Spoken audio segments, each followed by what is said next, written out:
Good morning from Panhandle Outdoors, America's only daily outdoor TV show.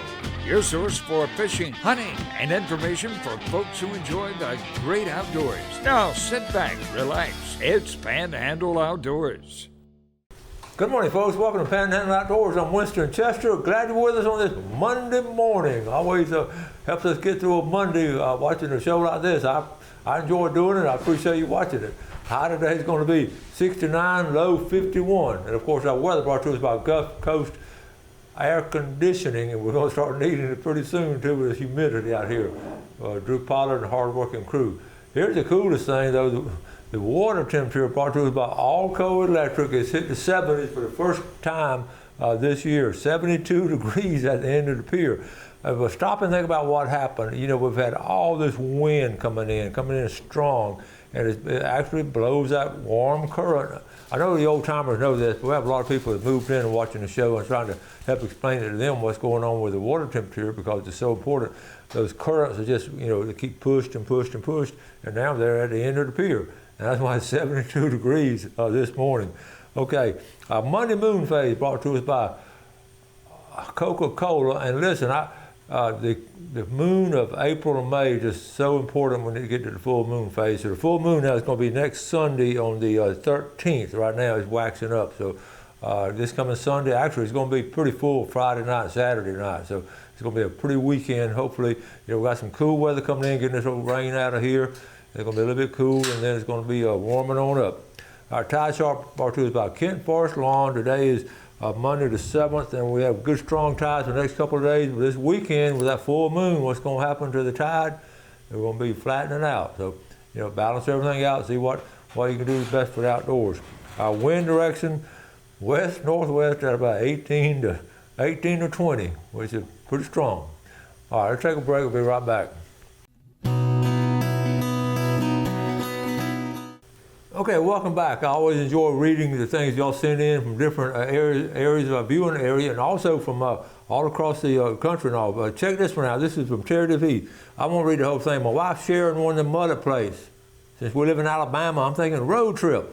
Always looking for a good excuse to go fishing. Okay, so they come down and have a good fishing trip, and then down at the bottom paragraph, Jean's Oyster Bar was awesome.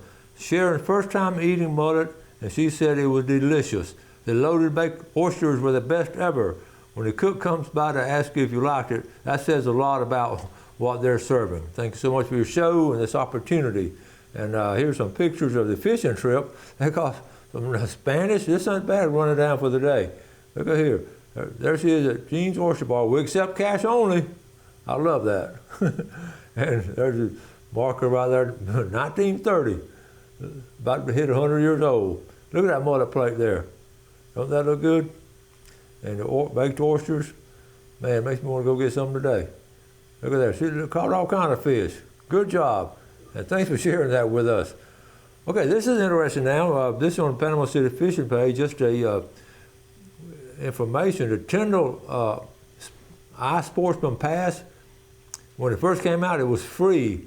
Then they made it $11. It's now $20. Just putting it out there, and it goes to show you different things. But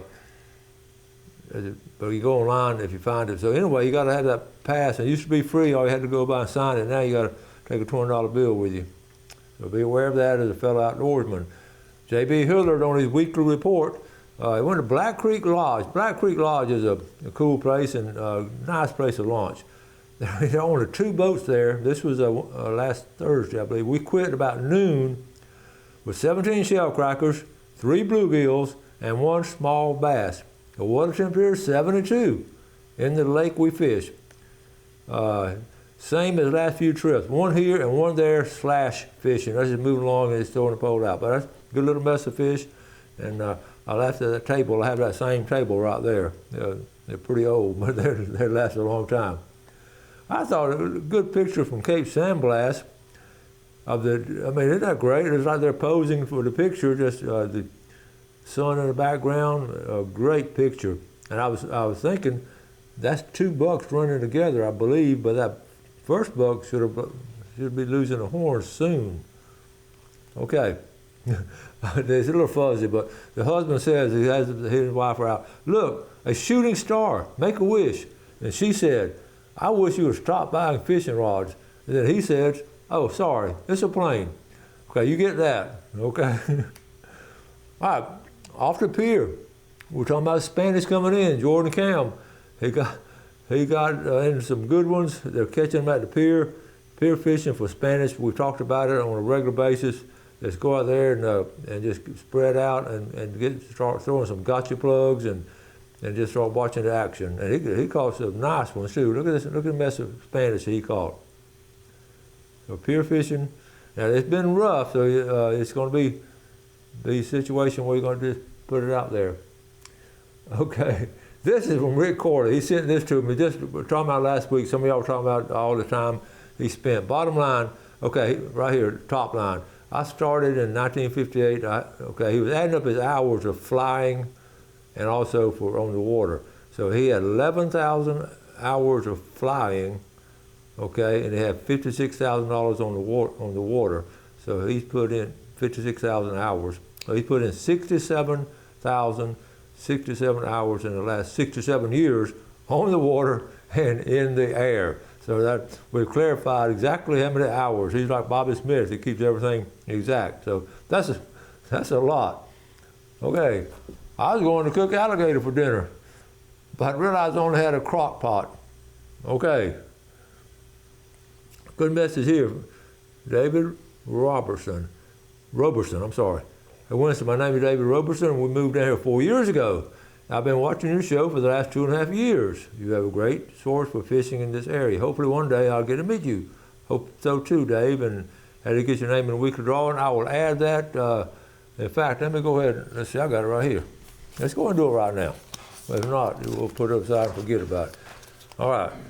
And there you go, right there. So you're in the drawing. You can add, anytime you send me a message on the Panhandle website or email me or try not to, you can call, if you call me, I'll go and get it. A lot of time I'm driving or something, but I can't take the notes down. But I'll be glad to add your name. We'll be giving stuff away the rest of the year, and then some bonus stuff too we'll be giving away. All right, let's take a quick break and we'll be right back.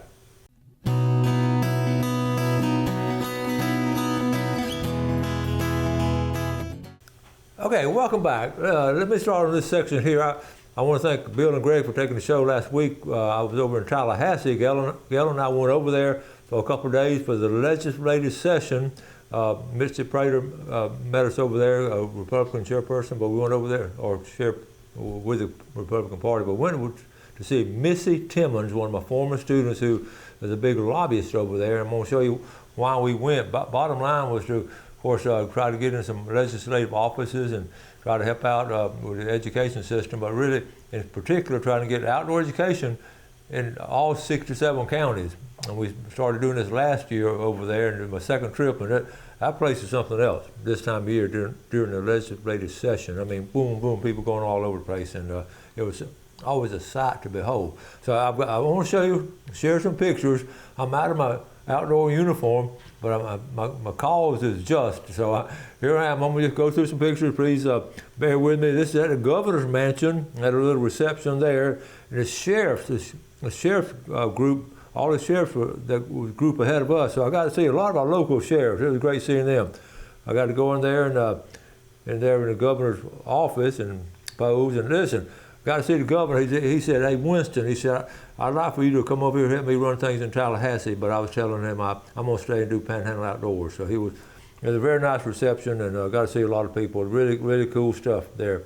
And there's Missy Prater. This is at the Capitol the next day, and the sheriff people up there, and she's up there loving on the horses. She and Gail are in the Daughters of the American Revolution together, and we have a good time. Here is Missy Timmons. If y'all, the old timers, remember Stan Timmons of St. Andrew Bay Real Estate, he started Stan and Charlene, and Missy's their daughter. Missy played basketball for me back in the day. I'm a heck of a basketball player, and we've always sort of stayed in touch. And Doug Crosby, of course, the county commissioner, they went to school together. So let me tell you the connection with Missy Timmons.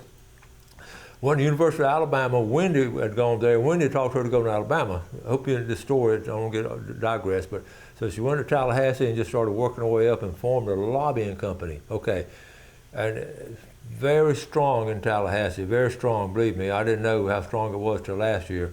She's also the lobbyist for our school board, the lobbyist for the county commissioner, and she has all kinds of different companies she represents. And one of them is Marine Industry Association of Florida, which is, if you remember last year, I met a bunch of them. They're all over the state, and they represent the marine industries, the marinas and all things like that. So that's a group I got to meet with. I gave them a little talk, but also the next day she had lined us up some meetings. I want to show you the schedule we had, and you don't think we were serious about it. Okay, this is a meeting we had, the first meeting that afternoon, update. At 3:15, I got to give them an update on what's going on with the outdoor education program. We see all the different people that talked that day. We're in the Governor's Club. Okay, then this is the, okay, I got all, okay, there's that right there, the asterisk, okay. This is what I talked about. These are my notes. I just talked about the outdoor ed program, what it does, the school, how it's grown. We have in Pace, Navarre, Destin, Gulf Breeze, Crestview, South Walter, Mosley, Bozeman. Franklin had it, and Walsingham. I talked about the retention pond show. I did one in Walsingham. I told them about that, and to do it in different schools. And I talked about what was amazing we don't have in all of our counties here in the Panhandle. Here are the senators, the representatives that we got to meet with, okay? But I want you to look at the schedule every 15 minutes. We got to talk. Sometimes they were in the committee meeting, but we talked to their aide. Their aides, number one aide, the top person in their office, sharp people. Talked to 15 different ones from 9:45 that morning to 2:45 that afternoon. And let me explain this to you. I'd go in there, and of course the marine industries, they let me go first, and we're in the office, and a couple of them knew about like Griffiths. He's always been in favor of it, but some of these, I remember the lady Andrea Gainey, Representative Kennedy. She's a future speaker. She's from Southwest Florida. She absolutely loved the idea, and their face lights up when he explained to them the program. And so our goal is to get in all 67 counties. I feel very strong about that, and that's why I'm doing that. I want to thank Missy Timmons has been able to open some doors for me that never would have been open before. But we have she has what's cool, she has a burning desire to do it too now, because she's understood it. She had FWC come down last summer to our classroom, and they went back to Tallahassee, and they put it in Wakulla High School over the summer. And also Ryan from Niceville, he was so excited last year. He runs Blue Water Bay in Niceville, a young guy, and he was so excited. He went back and put it over in the Bar High School for people. So the word spread. So what can you do? You can help out on this as far as you can just get some things, talk to people in different areas. And let me see, I got a couple more pictures. I told you I ran into the sheriff. Sheriff Mike Harrison, they were all there ahead of time, so I got to see the sheriffs, and of course they're all in favor of it. I've talked to A.J. Smith and let's see, Dusty Arnold from Liberty County. They're all going to come on the show too sooner or later and talk about the importance of outdoors and law enforcement as far as kids getting out of, not getting in trouble and being able to do it. So, I got tickled because we talk about here in the Panhandle, we are the strong outdoor area in Florida, and yet we don't have it in Jackson County, Washington County, or Holmes County, but it's in all the other counties. So I know Billy Grantham has tried to get it in Jackson County, but don't take no for an answer. I told the folks during my talk, the marine industry folks, I said, just my last closing remark, find a way to get in there. Bottom line, the kid is a lot better off if he learns to do outdoor things and have a future doing outdoor things. And the longer I've done this, the more convicted I've been. And I've always been a strong conviction about the outdoors. But I've seen so many testimonials of just my former students and them doing outdoor things and sending me pictures with big smiles on their faces. And then all the others, it's like a domino effect all through the Panhandle now. So we're trying to get across the state. But the coolest thing is it makes that kid better. It makes the family stronger. It makes the community stronger, and our whole society. If the kids are out there doing things in the outdoors, they don't have time doing a bunch of good things in the outdoors. They ain't got time to do a bunch of bad things. I know that sounds simple. A lot of truth in that, and that's why I feel so strong about it. I just want to ask you to help encourage it too in different school systems, especially up in homes. And Gulf County don't have it. Wendy's going to try to get in Gulf County, but I tell you, you got to have some people who want to help you along the way to do it. And I was very fortunate when I first put the program in. I walked up to the front office and told Larry Bollinger what I wanted to do, and he said 3 words I will never forget. After I presented, he said 3 words: "Go for it." So that's what I want to tell you. All right, take a break. We'll be right back.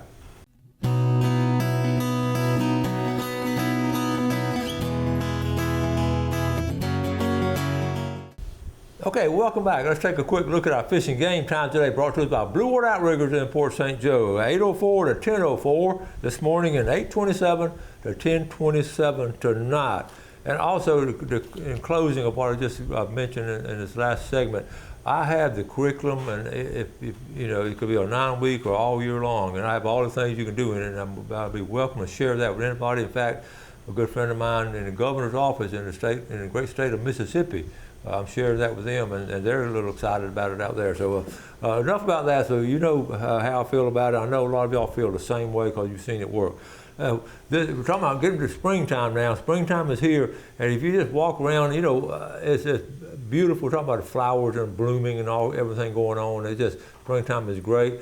And it seems like the woods come alive, and when the woods come alive, the animals come alive. You see more and more of them, and I always, love the azaleas. And the one thing that I really, my graybeard, and we talked about that before, and then what we call the honeysuckle, the Florida honeysuckle, that was always a special memory to me. And I'll take some pictures of them. It has such a great smell, and it brings back many childhood memories of when my dad would be out on the road. I was with him sometimes, and he would see some actually blooming out there close to a creek, and I can remember him pulling that old car off the side of the road and going out there climbing through the woods and cutting a big old bouquet of, for Mama, a big old bouquet of honeysuckle. It smells so good, the whole car just fragrant. So if you know, you know. But anyway, what's going on, the FWC sent out a memo last week, and I thought this was cool. Help conserve Florida's wildlife this spring. They're migrating, they're feeding, they're nesting, and it goes on. It goes a pretty long segment. So it talks about, if you see, it's bats maternity season, April the 16th through August. Okay, so bats are out there, bears. We know how they become active as the temperature warm up. Gopher tortoises, Florida's only native tortoise, and then of course the manatees. All those are active. And let's see, a couple of other things. Oh, I know I was going to talk about the snakes. Okay, snakes. What should you do if you come upon a native snake? Just give it space, and they'll try to get away from you too. All of them will, except for that water moccasin. And of course, water birds. And on the road, well, watch out for everything on the road too. They're moving around in the springtime. So I thought that was good to just be aware of it. And also, this I ran across this just a little while back, but I just read this again last night. And this particular panther, in a short period of time, they put a tracking collar on it. Folks, can you see all those blue dots as when it sent a signal to the satellite? Let's start over here on the Atlantic coast. He's over there by Cocoa Beach, and then it comes on the interstate. And look, way down Palm Bay, he's over there. This is all like in a year's period. Then comes across Florida, the chain of lakes there in the middle. Y'all know that area there, Fort Bartow, Fort Meade, Winter Haven. Can you believe that he was able to do that? And I think the period of time was like right at a year. But that's amazing. And that's why you need the wildlife corridors. But it talked about, again, and then it showed this particular one. This is a panther, people, but they showed this kite, this bird, that got, in the purple part, he got blown out in the Atlantic. Okay, he didn't. But he had enough homing sense to fly back inland and then go back on the yellow one, and it made his migration. It was a kite. Got a picture of them there. You've seen these. They're really smart birds. They're cool birds too. But here on a circle, see that circle right there? You can't hardly see it. That is a solar-powered tracking collar. who knew that we could do that? A solar power tracking collar. All right, jumping in here locally, how about, let's go over this now. First time we're talking about it this year. Supposedly these are the same dates. They said them last year, you know, they're going to try to keep it a couple of years, but Gulf County, August the 16th through September 24th, and you see the area there. Now some of y'all like to go down to other areas, and you can see when they open up too, down in the blue area, Franklin County, Steinhatchee, the yellow area, they open up June the 15th. They open up earlier than anybody in Holloway, Suwannee River Zone. That's that yellow dotted area, and a lot of y'all like to go to Steinhatchee, and some go to Cedar Key. But most of them are going to open up July 1st, okay, and then it's odd about Pasco County, but we won't talk about them. They're not that close. But the area we're going to be in will be right there in the green. I know a lot of y'all made reservations at Press Nails, and everybody's packed out. So that's going to start August the 16th. And I was thinking about that. You know how much we talk about the scalloping and all on this show since we've done it. We've done shows on it every year. For 20 years we've done scalloping shows with all kind of people. When the kids were little, now they're grown, but all the scalloping is so important to us. And we've talked about the enormous amount of pressure on St. Joe Bay from just so many people going, and you can't help that. So that's why the season is shortened. I would give FWC a lot of credit for having division to go ahead and do that and shorten the season. We used to open up way back in June, and then of course July 4th, there was just a ton of people. July 1st is when it opened up a lot too. So the biggest deal is just they're limiting the days we're doing it now, and that's the only way you can do it. You're gonna have, and ironically, guess what day the 16th comes on this year? Guess, you're right, Saturday. So can you imagine? I'm already looking forward to that Saturday to just watching. I get more kick out of that. Well, I don't. I enjoy just watching all the people there and just smile from ear to ear because it's crazy. Everybody's trying to be nice and all, but it's something else. Give you something to look forward to. Got to wrap it up for today. We'll see y'all tomorrow. Do something good for someone else today. Have a great day. Enjoy the outdoors. Let's take care of it. And God bless. Thanks for watching America's only daily outdoor TV show, Panhandle Outdoors with Winston Chester, featuring hunting, fishing, and other activities and information to help you enjoy the great outdoors. Join us next time for Panhandle Outdoors.